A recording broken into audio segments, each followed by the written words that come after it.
Thanks a lot for clicking on the video. एक बार फिर से आपका बहुत बहुत स्वागत है.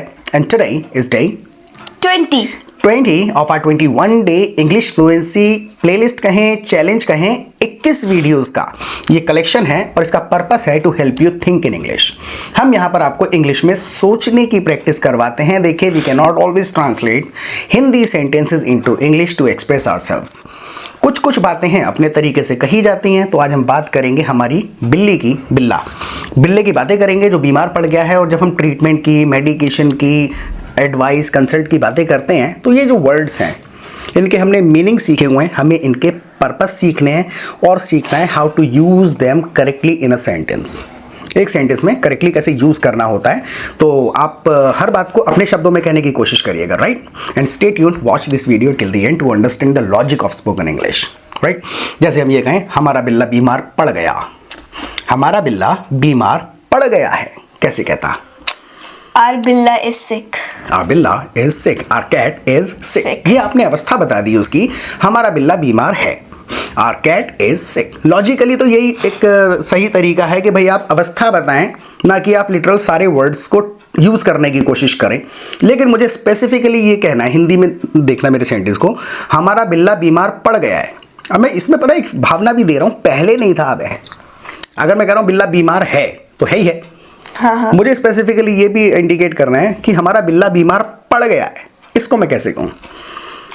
Our billa has fallen sick. You said it correctly. Our cat है वो. Our cat has fallen sick. इसमें important fallen नहीं है, इसमें important है has have. जब हम कह रहे हैं our cat has fallen sick, हम has तब इस्तेमाल करते हैं इस प्रकार के सेंटेंस में जब हम ये कहना चाहते हैं कि कुछ चेंज आया है. अगर है ही है तो is, a cat is sick. और अगर कुछ हुआ है, कुछ चेंज आया है तो has का इस्तेमाल कर देते हैं. सो our cat has fallen sick. Right. हमारा बिल्ला बीमार पड़ गया है तो आपने वही फीलिंग पहुंचा दी. अब हमें कहना है कि भाई उसका इलाज चल रहा है. उसका इलाज चल रहा है. He's going under the treatment. Under treatment. देखो, गोइंग अंडर द ट्रीटमेंट नहीं, वो वर्ड है. दो तीन तरीके से इस बात को कहा जा सकता है, तो हमें यही ऑल्टरनेटिव सीखने हैं. पहला कहा जा सकता है he is under treatment. Simple कह दिया, ही इज अंडर ट्रीटमेंट, यानी कि उसका इलाज चल रहा है. दूसरे तरीके से कहा जा सकता है he is under going treatment. He is undergoing. तुमने जो कह दिया था ना, गोइंग ऑन अंडर ट्रीटमेंट, वो अंडर गोइंग अपने आप में एक वर्ड है. मेडिकल टर्म में हम इस्तेमाल करते हैं इसको. जब ट्रीटमेंट, दोनों में फर्क क्या है? जैसे मैंने कहा he is under treatment, He is under treatment. ये मैंने एक नॉर्मल सी स्टेटमेंट कह दिया मैंने कि भाई उसका इलाज चल रहा है बस. और थोड़ा सा मैं एम्फेसाइज करके कहूँ he is under going treatment, मतलब हो गया वो जो ट्रीटमेंट है वो थोड़ा सा, मैं ऐसा बताना चाहता हूँ, बहुत सीरियस मैटर है. बार बार इंजेक्शन लग रहा है, फिर ड्रिप लग रही है, फिर कुछ हो रहा है, मतलब वो गोइंग ऑन है वो अवस्था जो है. तो he is under going treatment, right. दूसरे तरीके से दवा वगैरह खा रहा है, वो भावना है कि किस प्रकार का ट्रीटमेंट है, तो कह सकते हैं he is on medication. He is on medication. Right? So, our cat has fallen sick and he is on medication. He is on medication. Our cat has fallen sick and he is undergoing treatment. तो थोड़ी feeling बदली कि यानी treatment continuously चल ही रहा है. तो बस ये भावना पहुंचाने का थोड़ा सा गेम है. याद कर लेना है कि अंडरगोइंग ट्रीटमेंट. अच्छा, मैं ऐसे कह सकता हूँ, ये छोटी छोटी चीजें हैं जो सीखने को रह गई हैं. ही is undergoing A treatment. Article use कर सकता हूं या द. मैं ऐसे कह सकता हूं he is undergoing the treatment. ठीक है. देखो, it does not make any change to the meaning of your sentence, लेकिन थोड़ा सा फर्क पड़ता है स्टाइल का कि आप कितना ट्रांसलेशन कर रहे हैं, कितना छोटे छोटे एरर्स हैं. आर्टिकल्स को यूज करने का एक सिंपल सा फंडा है, उल्टा सोचो. We don't use articles unless we want to refer to a specific thing. Article हम केवल तब इस्तेमाल करते हैं जब हम हिंदी में एक फीलिंग कहते हैं ना, वही कहना है, वही हो रहा है, वही वाला लड़का, वही वाली किताब. तो जब हमें वही कहनी हो तो हम आर्टिकल का इस्तेमाल कर लेते हैं. तो जैसे मैंने कहा ही इज अंडरगोइंग ट्रीटमेंट, यानी एक और लॉजिक भी है, कुछ चीज़ें रटनी पड़ेंगी. ट्रीटमेंट काउंटेबल नहीं है, राइट. तो इसलिए ही is undergoing treatment. Treatment countable भी हो सकता है. जैसे मैं ये कहूँ कि डॉक्टर ने मुझे एक हर्बल ट्रीटमेंट रिकमेंड किया है, अब मैं एक स्पेसिफिक ट्रीटमेंट की बात कर रहा हूँ। नॉर्मल स्पेसिफिकली बताना है, हर्बल भी होता है और दूसरे कई प्रकार के ट्रीटमेंट होते हैं। तो उसने मुझे एक हर्बल ट्रीटमेंट रिकमेंड किया है डॉक्टर ने। Doctor recommended a herbal treatment to me. हाँ, चल जाएगा। The doctor recommended a herbal treatment to me, क्योंकि मैं एक स्पेसिफिक हर्बल ट्रीटमेंट की बात कर रहा हूँ, नॉट जनरल ट्रीटमेंट। हर्बल तो मैं काउंटेबल जैसा इसको कह सकता हूँ। और अगर मैं कहूँ मेरा इलाज चल रहा है, I M under treatment. I am under treatment, I am under going treatment, गंभीर हूँ, आई एम ऑन मेडिकेशन, दवाइयाँ ले रहा हूँ, I M on medication, right. अच्छा, हमें ये कहना है कि उसका इलाज 1 हफ्ते तक चलेगा। उसका इलाज 1 हफ्ते तक चलेगा। he will be undergoing treatment for 1 month, for a week, या for a week, sorry. मुंह खोल के बोलना होता है। 1 week. पूरा see your sentence again. He will be undergoing treatment for 1 week. सही। Only 1 week. 1 हम न्यूमेरिक ज्यादा ना कहते, वो ए वीक कह देते हैं इंग्लिश में, थोड़ा नेचुरल साउंड week. करता है। Otherwise your sentence was absolutely correct. तो लॉजिक याद आना चाहिए, वो कैसे आएगा, बार बार रिपीट करके आएगा। तो he is undergoing treatment, like he will be undergoing treatment, he will be undergoing treatment यानी इलाज चलेगा उसका। He will be undergoing treatment for a week. For a week. अगर कहना है 5 दिन और चलेगा इलाज, He will be undergoing treatment for another 5 days. Another और ज्यादा, मतलब अनदर का मतलब ही है एडिशनल यानी और, right. So he'll be undergoing treatment for another 5 5 days, days. और 5 दिन तक उसका ट्रीटमेंट चलता रहेगा। अगर ये कहें 5 दिन से चल रहा है उसका इलाज, He have been, हैज है वो, हाँ, he has been undergoing treatment हाँ, since 5 days. For 5 days। For 5 days since. Since क्यों लगाते हैं हम? Well, कोई starting point. स्टार्टिंग पॉइंट होता, ऐसे कहें कि जब से हमने उसे नहलाया है तब से इलाज चल रहा है। अब ये नहलाना स्टार्टिंग पॉइंट है, ड्यूरेशन नहीं है। फिर क्या कहते हैं? He has been undergoing treatment since we took him a bath. We gave Gave him him a bath. Gave him a bath. हाँ, so he has been undergoing treatment Undergoing treatment since मतलब starting point, since we gave him a bath। अब ये नहाने वाला phrase भी है, gave him a bath, और direct कह सकते हैं since we bathed him। Bath मतलब हो गया नहाना, और bathe मतलब नहलाना, since we bathed him, right? So he has been undergoing treatment since we bathed him। जब से नहलाया तब से दवा चल रही है उसकी। हमें कहना है कि पूछना है तुम्हें, क्यों ना दूसरे डॉक्टर से दवा ले लें, क्यों ना दूसरे डॉक्टर को दिखा लें, क्यों ना दूसरे डॉक्टर से जो भी कर लें। क्या कहते हैं? क्यों ना? Should we try another doctor? You said it correctly in your own words। अपने शब्दों में कह दिया। तो should we try another doctor? another doctor का मतलब है यानी कि बात डॉक्टर की ही है लेकिन कोई दूसरा है। Should be try another doctor. अच्छा, वर्ड होता है जो हम बहुत ज़्यादा परफेक्टली बोलते हैं कई बार। दिक्कत सबसे बड़ी पता है क्या है कि हम भाषा बोलते नहीं है। Like when we start speaking English we try to sound like an intellectual. बहुत ज़्यादा परफेक्ट वर्ड्स बोलने लगते हैं। वर्ड होता है कंसल्ट करना, डॉक्टर्स के विषय में सुना होगा, बेसिक बुक्स में होता है। कंसल्ट वर्ड का मतलब क्या है? सलाह। सलाह। कंसल्ट का वर्ड मीनिंग आप ऐसे रट सकते हैं, सलाह लेना। पूरे वर्ड का मतलब ऐसे रट लिया आपने, सलाह लेना। तो जब भी तुम्हें किसी को कहना पड़े कि भाई ऐसा है कि मैं डॉक्टर को दिखाने जा रहा हूँ, तो कंसल्ट मतलब दिखाना नहीं है, और कंसल्ट का मतलब डिस्कशन भी नहीं है। जब कहना है सलाह लेने जा रहा हूँ तो I am going to consult with a doctor. Consult with a doctor और consult a doctor, which one is correct? Both are correct. You can say either of them, यानी दोनों में से कोई भी कहा जा सकता है, बस इतना सा फर्क है। I am going to consult a doctor, normal कहा कि डॉक्टर से सलाह लेने जा रहा हूँ। I am going to consult with a doctor, थोड़ा स्पेसिफिकली कह दिया कि जो कंसल्टेशन होगा वो चलेगा, डॉक्टर से बात करने जा रहा हूँ और कंसल्ट लूँगा साथ साथ। तो कंसल्ट का मतलब है सलाह लेना। और कंसल्ट सिर्फ प्रोफेशनल्स होते हैं ना, सलाहकार, जैसे लॉयर है, कोई डॉक्टर हैं, थेरेपिस्ट हैं, चार्टर्ड अकाउंटेंट हैं, जो सलाह देते हैं, हम उन्हीं के साथ कंसल्ट करते हैं। You can not like not always consult your friend. कह तो सकते हैं, अगर आपका कहना है अपने दोस्त से सलाह लूँगा तो you talk to your friends, अपने फ्रेंड से या तो हम बात करते हैं, बट कभी कभी कर भी सकते हैं। हैं, जैसे ये कहूँ कि भाई ऐसा है कि पिकनिक पे जाओगी, अब कहूँ मैं अपनी फ्रेंड से पूछ के बताऊंगी। I will consult with my friend. अब कैसा लगेगा? आई कंसल्ट विद, यानी वो अच्छी सलाहकार है, राइट? तो कहते अजीब लगेगा कि ऐसी कौन सी सलाहकार है कि वो आपको सलाह देगी पहले, राइट? तुम अपने लिए सलाह लेने जा रहे हो। आई कंसल्ट माई फ्रेंड, तो वो सलाह देगी आपके अपने लिए। तो वो कंटेक्स्ट है कि भाई किस कंटेक्स्ट में इस्तेमाल होगा। सिंपल ये कहोगे ना, आई आस्क माई फ्रेंड, मैं अपने दोस्त से पूछ के बताऊंगी। हाँ, तो लेट्स गेट बैक टू बिल्ला। बिल्ली की दोबारा बात करते हैं। जैसे ये कहना है, हम उसको इंजेक्शन लगवाने गए थे। इंजेक्शन लगवाने, डॉक्टर गेव हिम इंजेक्शन। सही है, doctor gave him an injection, उसको डॉक्टर ने एक इंजेक्शन लगाया। हम ले गए थे, we took him to get an injection, right? हम उसको इंजेक्शन लगवाने गए, वी टुक हिम, हम ले गए, to get him an injection, उसको लगवाने के लिए। अब कहना है डॉक्टर ने उसे कुछ भी खिलाने से मना करा है। डॉक्टर ने उसे कुछ भी खिलाने से मना करा है। Doctor didn't allow him to eat. You are saying all the sentences in your own words and this is the best practice I believe.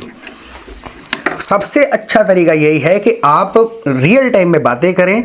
जब आप रियल टाइम में बातें करेंगे तो आप अपना मैसेज पहुंचाने की कोशिश करेंगे instead of translating Hindi words into English, right? और जितना जितना आप अपनी बातें पहुंचाने की कोशिश करोगे उतनी जल्दी आपको आदत पड़ जाएगी बात कहने की, ट्रांसलेशन की आदत छूट जाएगी। और हाँ, सबसे इंपॉर्टेंट चीज़ बताता हूँ मैं, और ये 15 दिन के अंदर आपकी आदत बन जाएगी। सबसे पहले आपको एक छोटा सा काम करना है, चैनल को आपने नहीं करा है अभी तक सब्सक्राइब, तो चैनल को सब्सक्राइब कर लीजिएगा, क्योंकि रोज़ाना 12 बजे हमारा एक वीडियो आता है।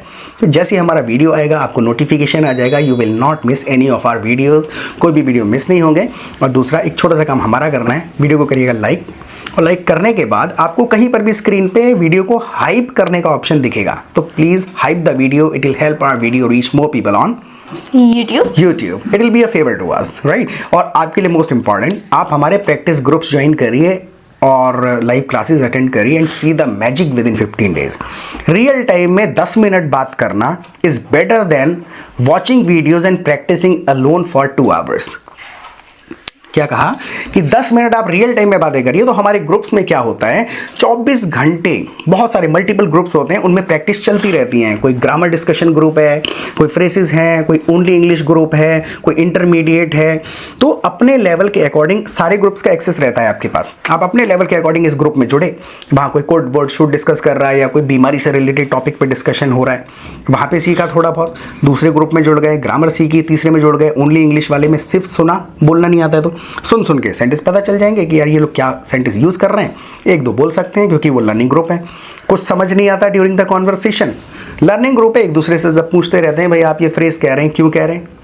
अब जो कह रहा है उसे पता तो है ही, तभी तो कह रहा है सही समझ के, तो बताते हैं कि भाई मैंने ये सीखा है। अब आप वहाँ पे डिस्कस करेंगे कि भाई मैंने तो ऐसे ऐसे सीखा है। और जो कन्फ्यूजन रह जाते हैं फिर हम we simply come together every evening और लाइव सेशंस में हम वही चीज़ें डिस्कस करते हैं। तो 15 दिन में लॉजिक और कंसेप्ट्स समझ में आ जाएंगे। और बोलने की प्रैक्टिस के लिए आपको बोलना पड़ेगा। एक बात को 20 तरीके से कहा जा सकता है, राइट? और वो 20 तरीके कैसे पता चलेंगे, जब आप 200-300 लोगों के साथ प्रैक्टिस करेंगे। कोई कह देगा हम अंडर ट्रीटमेंट, कोई कह देगा हम अंडर गोइंग ट्रीटमेंट, कोई कह देगा हम ऑन मेडिकेशन, राइट? तीनों का मतलब वो ये इलाज चल रहा है। तो ये भावनाएं कैसे समझ में आएंगी, जब आप रियल सिचुएशन में भावनाओं के साथ सेंटेंसेस सुनेंगे। और बहुत ही सस्ता है, आप मुझे व्हाट्सएप करिए and see the magic within 15 days. 15 दिन से ज़्यादा लॉजिक समझने में नहीं लगेंगे, because you already know all the grammar rules. Grammar के रूल पता है, इंग्लिश आती है, बस ये है कि स्टाइल नहीं पता है कि किस बात को कैसे कहें। कहना है डॉक्टर ने उसे कुछ भी खिलाने से मना करा है, कुछ करने को कहा है, तो डॉक्टर हैज टोल्ड अस। और कुछ करने को मना करा है, doctor has told us not to eat. जैसे डॉक्टर ने कहा है उसे, डॉक्टर ने सब कुछ मना ही करा है, पहले मना वाले पे करते हैं। डॉक्टर ने उसे कुछ भी खिलाने से मना किया है, तो डॉक्टर हैज टोल्ड अस, मना है ना, तुरंत आना जी, बोला तो है, क्या बोला है, ना करने को बोला है। डॉक्टर हैज टोल्ड अस, हाँ, to not to give him food, anything, फोर्ड है, doctor has told us not to give him anything, मना करा है, तो मना आना चाहिए, तो स्टार्टिंग वहीं से होगी। और ये कहें डॉक्टर ने उसे सिर्फ पानी पिलाने को कहा है। Doctor told us to give him only water. हाँ, doctor has told us just to give him Water. Water, ये वाटर नहीं होता, Sorry, वाटर water. है। Doctor has told us just to give him water, Water. कि पानी ही देना है, और कहें पानी पिलाने से मना करा है। Doctor told us to not to repeat, doctor told us not to give him water. Right, doctor told us not to give him water, कि उसको पानी पिलाने से मना करा है। जैसे कहें हमने अयान को खांसने से मना करा है। अगर कहना तुरंत खांस दिया, ये तुरंत खांस दिया। हाँ, ये तुरंत वाला होता है राइट अवे। Right away. हाँ, देखो जैसे हमने खांसी की बात करी, as soon as we talked about cough, हमने जैसी खांसी की बात करी वो तुरंत खांस दिया, तो ही कफ्ड राइट अवे, उसी टाइम, राइट, उसी समय। और अगर कहें अभी अभी खांसा है,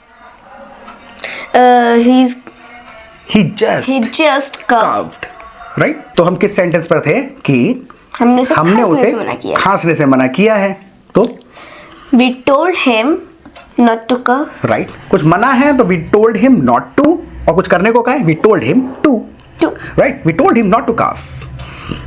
आई होप आपको लॉजिक समझ में आ रहा होगा। तो ये कुछ अवस्थाएं होती हैं कि कुछ करने को कहा है, कुछ ना करने को कहा है, और कोई बीमार है, इलाज चल रहा है, जैसे मान के चलें डॉक्टर ने कहा है कि 1 हफ्ते में ठीक हो जाएगा, बीमारी की बात हो रही है, तो लॉजिक फिर से ठीक का ट्रांसलेशन नॉट पॉसिबल। बीमारी जब ठीक होती है तो क्या कहते हैं? he will be okay, he'll be better in a week, he'll be better after a week, 1 हफ्ते बाद, राइट। अच्छा, हमें ये कहना है कि अब जैसे मैं ये कहूँ since we are looking for another doctor, जैसे हम एक अच्छा दूसरा डॉक्टर ढूंढ रहे हैं, अब किसी दोस्त को कहते हैं, कुछ 2 वर्ड्स हैं जो बहुत अलग तरीके से इस्तेमाल होते हैं, उनका पर्पस समझते हैं। मैं कहूँ क्या कोई अच्छा डॉक्टर बता सकती है मुझे? हम रिकमेंडेशन सजेशन मांगते हैं, तो रिकमेंड वर्ड और सजेस्ट वर्ड को यूज़ करने का अलग स्टाइल है। कोई अच्छा डॉक्टर बता सकती हो मुझे? पूछना है। Can you recommend me a good doctor? देखो आपने वर्ड सारे यूज करे, बस यही गलतियां हैं, छोटी छोटी गलतियां हैं जो हमें सुधारनी है। कैन यू रिकमेंड मी कभी नहीं कहते हैं हम ऐसा। देखो रिकमेंड का मतलब है वो चीज को सजेस्ट करना। तो अगर आपने ये कह दिया कैन यू रिकमेंड मी, यानी कि आप मुझे सजेस्ट कर सकते हो किसी और को। Can you recommend a good doctor to me? Right. Can you recommend a doctor, doctor को रिकमेंड मांग रहे हैं यहाँ पे, हैं can you recommend a doctor to me, right. जैसे मान के चलो आप इंग्लिश सीख रहे हो, अब कोई मुझसे कहे कि हमें कुछ सजेस्ट कर सकते हो इंग्लिश कैसे सुधारें, तो मैं कहूँगा okay I will recommend a channel, I recommend a channel to you. अगर मैं डायरेक्ट कह दूंगा आई रिकमेंड यू, तो मतलब मैं आपको रिकमेंड कर रहा हूँ। जैसे इंटरव्यूज चल रहे हैं, हायरिंग चल रही है, हायरिंग पता है ना? हायरिंग नहीं पता? हायरिंग देखो, वैकेंसी कहते हैं, वैकेंसी चल रही है। वैकेंसी कभी नहीं चलती है, वैकेंसी होती है। अच्छा, वैकेंसी मतलब है खाली, हाँ। तो हायरिंग का मतलब है स्टाफ को हायर करना। हायरिंग चल रही है किसी ऑफिस में, अब मैं कहूँ कि भाई ऐसा करूँगा, मैं तुम्हारा नाम लूँगा, तुम्हारा नाम बता दूंगा, या तुम्हारी तारीफ तुम्हें वहाँ पर ले जा कर दूंगा, तो आई will recommend you, I recommend you, यानी आपको रिकमेंड कर रहा हूँ, राइट। तो अब हम कह रहे हैं can you recommend me a doctor, हो गया incorrect. Can you recommend a doctor to me, right. Can you recommend a good doctor to me. अच्छा, जैसे मान के चलो मैं ये कहूँ कि मैं शाम को मुझे कॉल करना, मैं आपको एक बुक सजेस्ट करूँगा, तुम्हें किताबें पढ़नी चाहिए, यू शुड रीड बुक्स, और शाम को कॉल करना, मैं आपको एक बुक सजेस्ट करूँगा। आई विल सजेस्ट यू, फिर से वही सजेस्ट के साथ भी डायरेक्ट नहीं कहेंगे ना, I will suggest a book to you, right. I suggest a book, जिस चीज को रिकमेंड या सजेस्ट कर रहे हैं उस चीज को कर रहे हैं, व्यक्ति को नहीं कर रहे हैं आप, हैं। I suggest a good book to you, मैं आपको एक किताब सजेस्ट करूंगा। जैसे कहें कि भाई ऐसा है कि मैं इंग्लिश सीख रहा हूँ, कोई अच्छी सी बुक बता दो। Suggest a book to me, right. Could you suggest a book to me, right. Could you suggest me a book, थोड़ा उलट इनकरेक्ट हो जाएगा, राइट?